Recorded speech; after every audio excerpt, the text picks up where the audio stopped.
So as we were saying, the Mets and the Braves make up doubleheader. We knew going in this was going to had potential to be absolutely wild. So the Diamondbacks needed one of these two teams to sweep the doubleheader in order to get in. It didn't happen.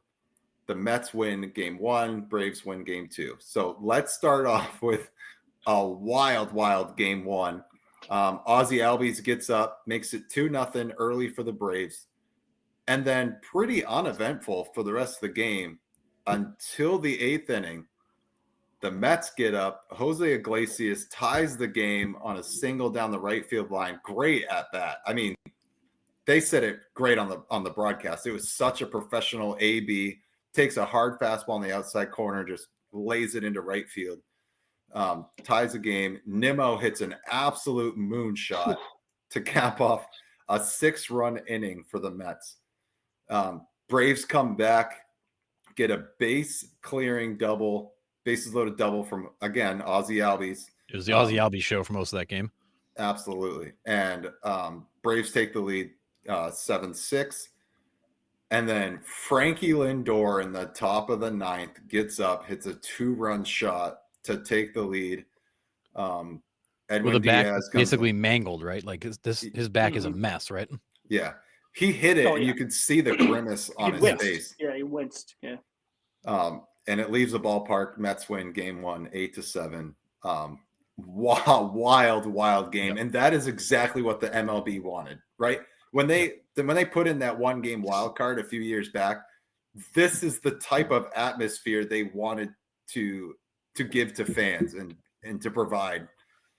And this game provided it without having it be a quote unquote wild card game, but it was wild game 1. Yeah, no, it was great. And, I thought it was the right move when 1 out in the 8th and the Mets went in and brought Diaz in.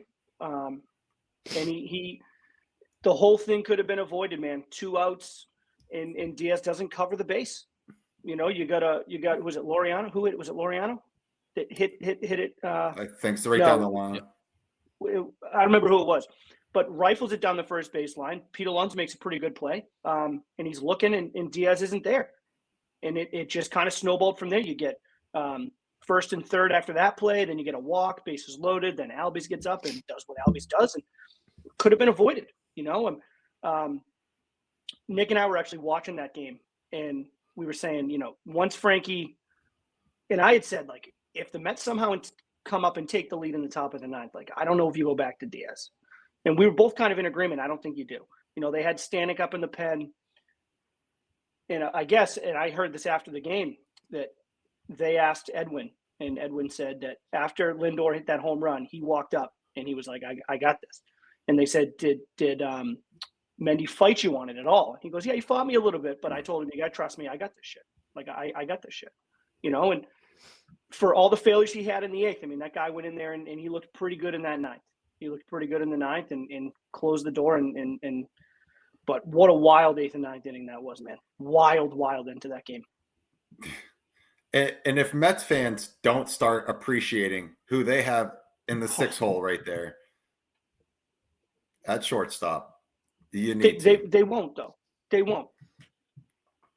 And it's going to frustrate the hell out of me. He's going to go 0 for 4 tomorrow, and he's going to have a tough at bat, maybe in the 4th or the 5th inning where he's kind of flailing away and he doesn't.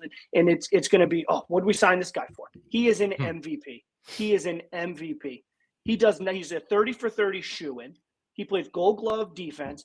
There is nobody I'd rather at the plate when the game's on the line. I mean, he's done it his whole career, whether it's been Cleveland or with the Mets. I mean, this guy is as clutch as they come. He is a leader. I mean, just go back and watch. He hits the home run. Look at how casually he calms the bases. He rounds the bases. I mean, this is who he is. He's just a calm guy that comes through way more often than not. And he needs to be appreciated by that fan base. Needs to be appreciated. The guy's an MVP. And there's so many people after that hit that were all over social media screaming, you have to reopen the MVP conversation. Like, you can't watch what he just did and think he gets no consideration. It's a runaway. And that was coming from a lot of baseball people who are saying the MVP vote should not be a foregone conclusion. You know, Given and what we he's can done. get into the semantics of it. Most valuable player versus best player. I mean, Ohtani's the best player. I don't think there's anybody that can sit there and argue against it. But I kind of agree with that. I mean, he belongs in that conversation with votes. I mean, we're talking about you got to win that game. You got to win that game. Now, if the Braves go ahead and win game 1, then they probably don't put their A team out there for game number 2, similar to what the Mets ended up doing in the second game, right? But you still got to, baseball's a funny game, and you still got to go out and win it. And, you know, you get one bad bounce. For him to step up to the plate in the 9th with a guy on and come through the way that he did to secure a postseason berth in game 1 and not even worry about game 2 is MVP-esque baseball. It's just what it is. Yeah. Yep. Well, and let's be serious. The Chicago White Sox won 41 games this year, which proves you can have a roster with nobody good on it and still win some games. They can still sneak up on you and take a game from you. Yeah, I mean, one game is a crapshoot in baseball. Yeah, I said to Sean, I was half joking. I was like, but you could put a little league team out there, and baseball's so fluky sometimes that a little league team could win. Yeah, like the White Sox. Yeah, exactly. You know, I mean, baseball can be fluky like that. I mean, obviously, little league team versus MLB team, it's not going to happen. But you know, and baseball had right, exactly. But if that game was everything it was advertised and pumped up to be, it was amazing. So game 2 rolls around. I'm sitting here on pins and needles, needing the Mets to somehow pull this out. Braves get an early 1-0 lead, and it stays 1-0 for quite a while.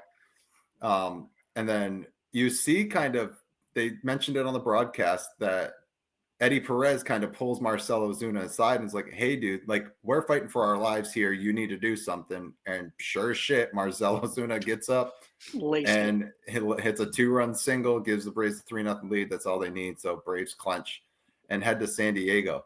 Now, the interesting thing about game 2 was they were like, well, if the Braves lose game 1, we got to go to Chris Sale game 2.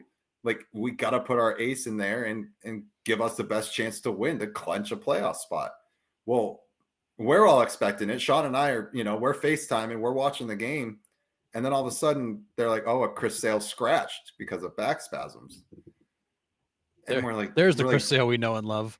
Yeah. And at first we were talking, we're like, well, is this them knowing that the Mets are going to put out like a B or C lineup and they're pretty much handing us this game because they want to rest their guys? Like, do we save Chris Sale for San Diego? And the more I thought about it, I was like, I don't know if that's the case. Like, Chris Sale, when he's on the mound, he's a bulldog. He wants the ball. He wants it in big spots. Yeah. So I think he's actually battling something here.